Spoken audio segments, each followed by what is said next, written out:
Bonjour à tous, je suis Élodie Frémaux, je suis responsable de la communication de l'Executive Education de Mines Paris PSL. Nous sommes ravis de vous accueillir ce soir avec Arthur et Michel pour vous présenter le certificat ingénierie et management industriel de l'atelier à la stratégie, comment piloter la performance industrielle. La prochaine session de ce certificat aura lieu en février 2026. Nous allons vous en dire plus. Et je vous propose, sans attendre, de laisser la parole à nos deux co-responsables pédagogiques, Michel Baudin et Arthur Gaudron. Parfait, merci Elodie. On va passer directement à la présentation des responsables pédagogiques. Donc je commence, je suis Arthur Gaudron, je suis enseignant-chercheur à l'École des Mines de Paris dans le domaine du management des opérations et de la supply chain.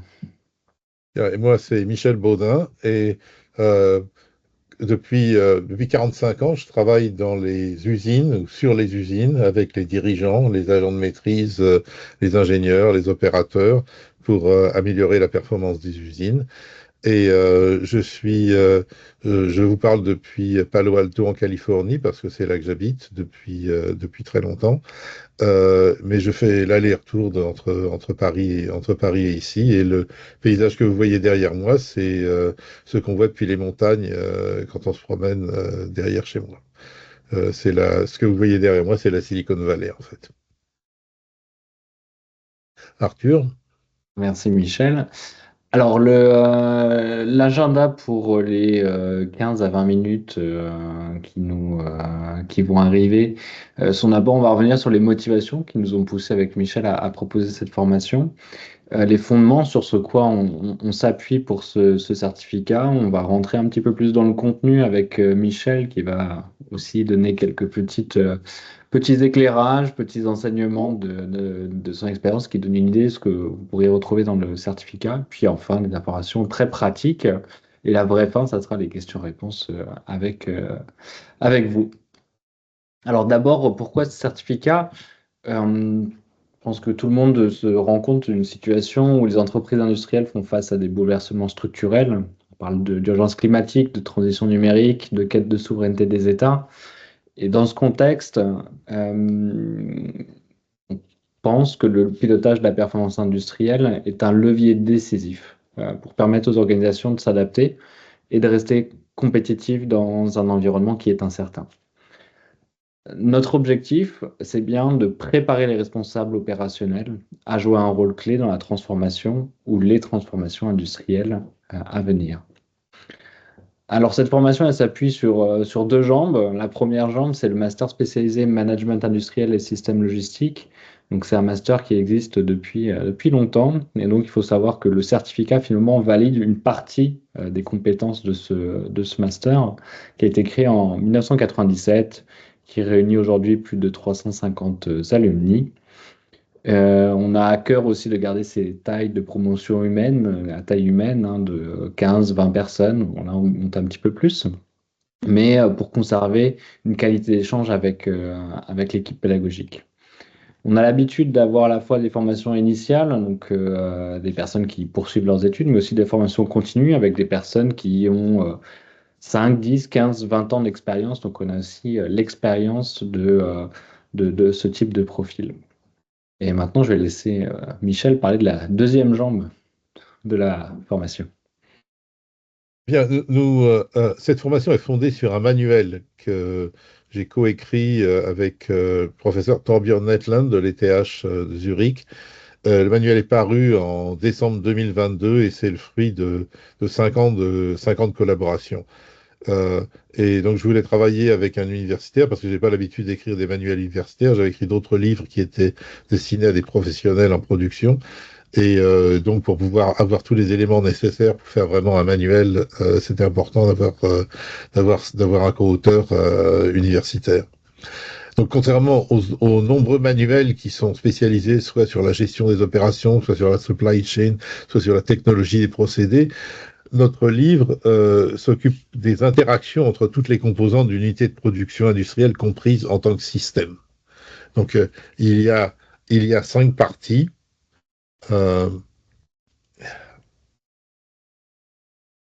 Donc, la première, c'est une introduction à l'industrie. Et donc, ça a des limites qui sont assez floues, mais nous les précisons afin de les clarifier. Nous décrivons le rôle de l'industrie dans les économies, à la fois dans les économies émergentes et dans les économies avancées. Et une fois ce contexte établi, on décrit certaines méthodes pour définir la stratégie manufacturière à travers des exemples d'entreprises issues de différents secteurs d'activité. L'étape suivante consiste à caractériser la demande du marché pour les produits fabriqués, c'est à un niveau de détail plus élevé, la capacité de fabrication nécessaire pour y répondre et les besoins des fournisseurs. Le genre d'analyse que nous avions faite, c'est par exemple de considérer, c'est juste un exemple pour des genres de choses que l'on discute dans ce module, comment se place l'industrie manufacturière dans son contexte économique. Donc, la part de l'industrie dans le PIB français est en décroissance, mais elle est arrivée vers un petit 10%. Il faut donc préparer un avenir où ce secteur d'économie occupera moins de monde tout en maintenant son importance économique. Mais si vous regardez comment ça se passe dans différents pays, la France est dans un groupe avec les États-Unis et l'Angleterre, qui sont dans une situation similaire. Mais vous voyez ici qu'il y a deux pays qui sont très différents, le Japon et l'Allemagne, où l'industrie manufacturière continue à représenter presque 20% du produit intérieur brut. Donc il y a des réflexions à avoir sur ce que ça signifie sur les économies de ces différents pays. Bien. Alors, donc, numéro 2, on entre dans l'usine maintenant. On a établi le contexte. On entre dans l'usine et on se concentre sur ces défis d'ingénierie. Donc, tout d'abord, on examine la conception des procédés, y compris l'assemblage, la fabrication, l'usinage. L'assemblage nécessite beaucoup de main-d'œuvre, la fabrication et l'usinage, beaucoup d'interactions entre humains et machines. Notre point de vue sur l'automatisation est ancré dans le Jidoka de Toyota, qui considère la production comme un système humain-machine plutôt comme un simple système de machines. C'est un petit peu les limitations de la conception de l'automatisation qu'on trouve ailleurs. Et pour vous donner un exemple de ce que nous regardons, dans le domaine du génie des ateliers, par exemple, on distingue les macro-plans et les micro-plans. Alors le macro-plan, c'est où on met les différents départements à l'intérieur de l'usine. Le micro-plan, c'est où on met les machines et les postes de travail. Et donc, vous voyez à gauche sur cette image deux opérations d'usinage successives qui sont situées dans des îlots de fabrication éloignés. Donc, au premier, l'opérateur accumule une palette de pièces à l'opération 1, puis appelle un chariot élévateur qui les déplace à l'opération 2. Alors, première étape d'amélioration dans cette usine, on rapproche les deux services, on rapproche les deux unités de production, et ce qui fait que ça réduit la distance de transport. Mais par contre, ça ne modifie pas le mode de travail parce que on fonctionne toujours de la même manière. On construit une palette de pièces et on utilise un chariot élévateur pour la transporter. La seule chose qui change, c'est la distance de transport. Et les avantages qu'on en retire sont très limités.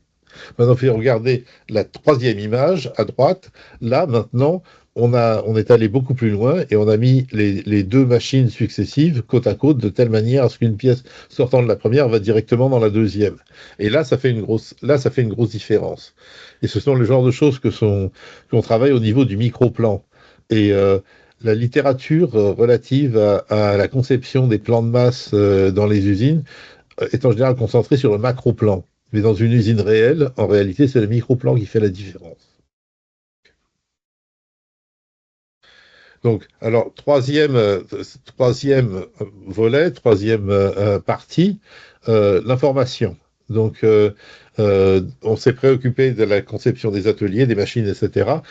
Mais l'information est aussi essentielle à la fabrication que les matériaux. Sans elle, les opérateurs ne savent pas sur quoi travailler, comment valider le travail ou comment réagir aux anomalies.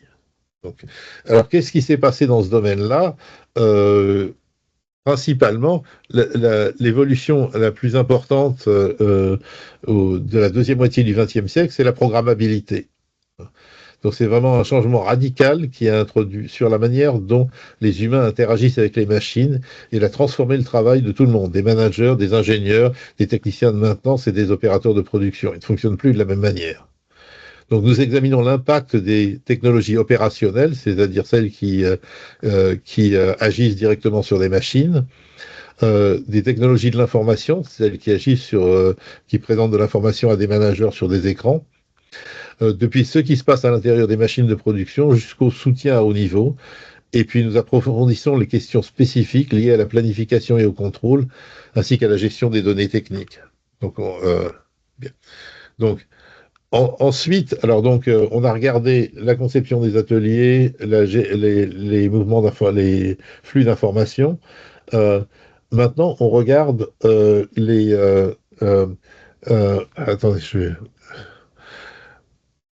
on regarde un peu un détail un petit peu sur les techniques des technologies de l'information. Il y a de nombreux défis pour bien faire ça, et je voudrais juste donner ici un petit exemple.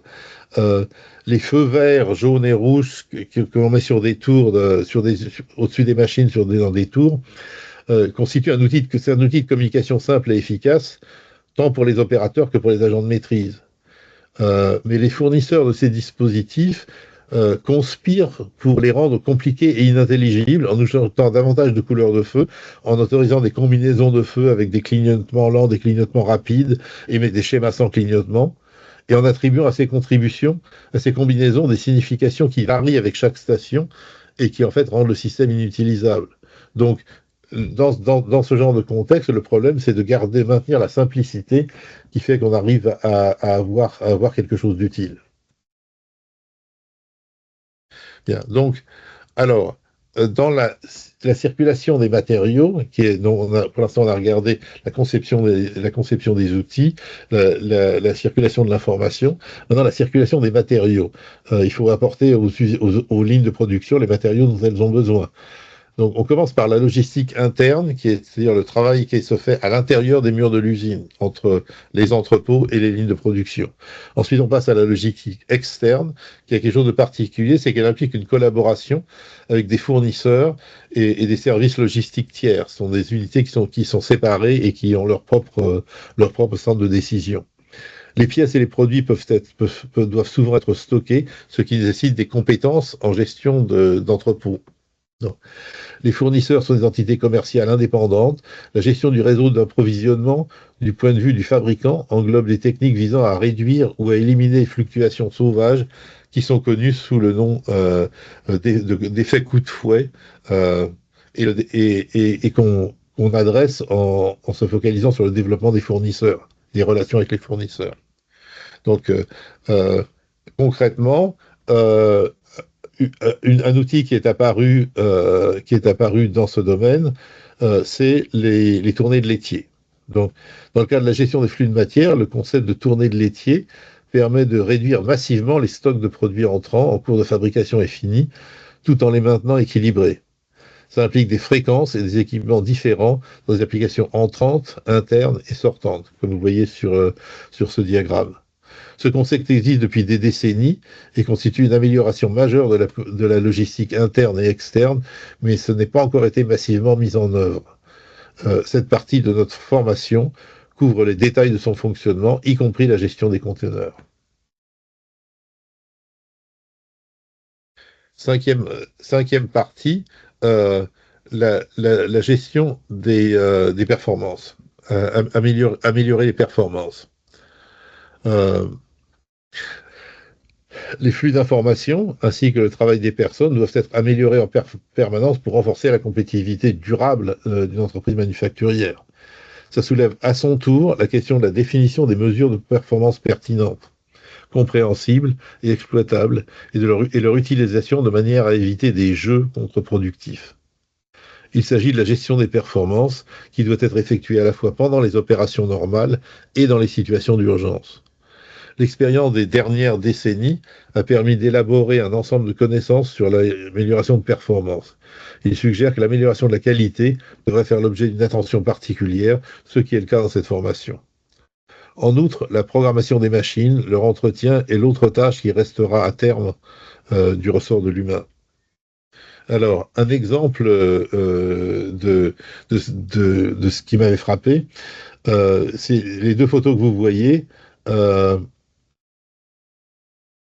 montrent le même travail effectué de la même manière à 30 ans d'intervalle dans l'usine Ford de River Rouge aux États-Unis. C'est ça l'absence d'amélioration. Donc, dans une usine qui ne fait pas de Kaizen ou d'amélioration, les opérateurs et les agents de maîtrise sont entièrement occupés par la routine quotidienne. Seuls les cadres moyens et supérieurs consacrent une fraction de leur temps à des projets innovants. Personne ne travaille sur les améliorations progressives de la manière dont le travail est effectué aujourd'hui.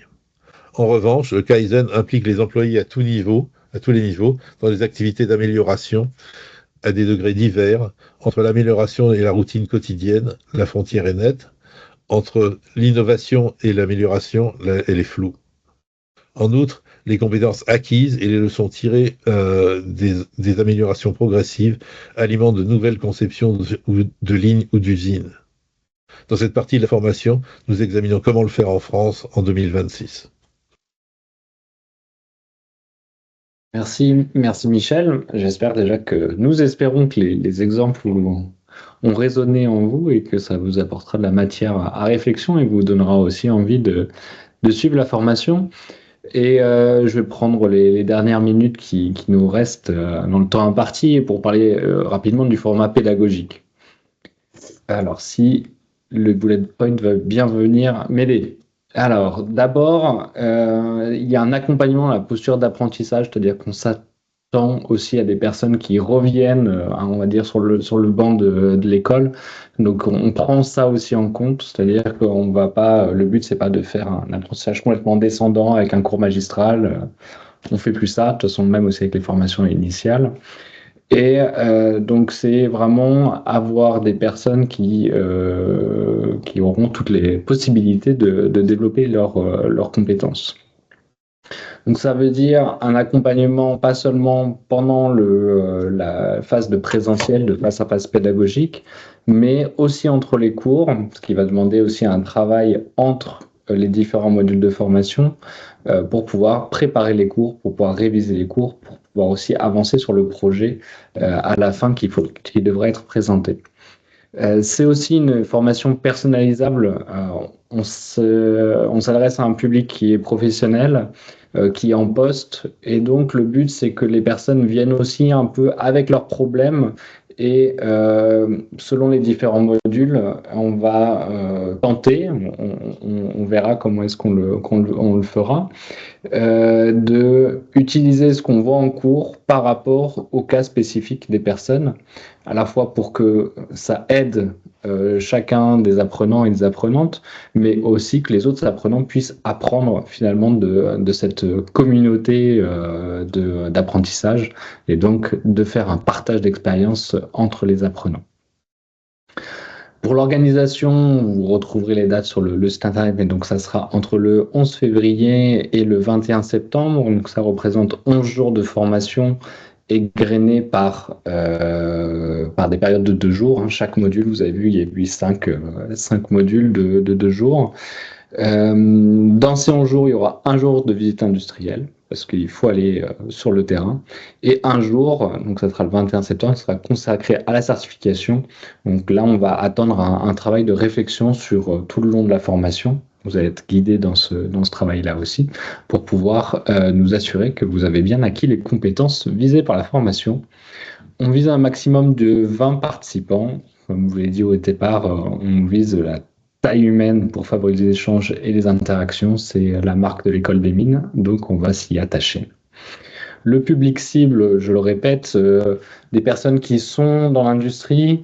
Alors voilà quelques titres, c'est pas exhaustif: ingénieur, chef de projet industriel, responsable de prod, supply chain, logistique, management de la qualité. Au niveau des prérequis, on va plutôt viser une population avec une expérience d'au moins 3 ans 3 ans d'expérience, et anglais lu parce qu'il y aura des études de cas, et notamment le livre de Michel qui est en anglais. Et enfin, en pratique, si la formation vous intéresse, le processus de candidature est assez simple. Il suffit d'envoyer un CV, une lettre d'intention à l'adresse suivante. Il est utile de rappeler que la formation est éligible au compte personnel de formation et sûrement à toute autre aide du même ordre pour les entreprises. Nous examinerons les candidatures au fil de l'eau et la clôture aura lieu avant le premier cours, c'est-à-dire le 26 janvier. Et, point important, le lieu de la formation, ça sera bien au 60 boulevard Saint-Michel, arrêt Luxembourg du RER B. Voici pour la présentation. On a réussi à respecter le temps et nous vous écoutons pour vos questions. Nous tâcherons d'y répondre le mieux que nous pourrons sur le contenu, sur peut-être aussi vos attentes, peut-être vos surprises dans cette présentation. Qu'est-ce qu'il y manquait?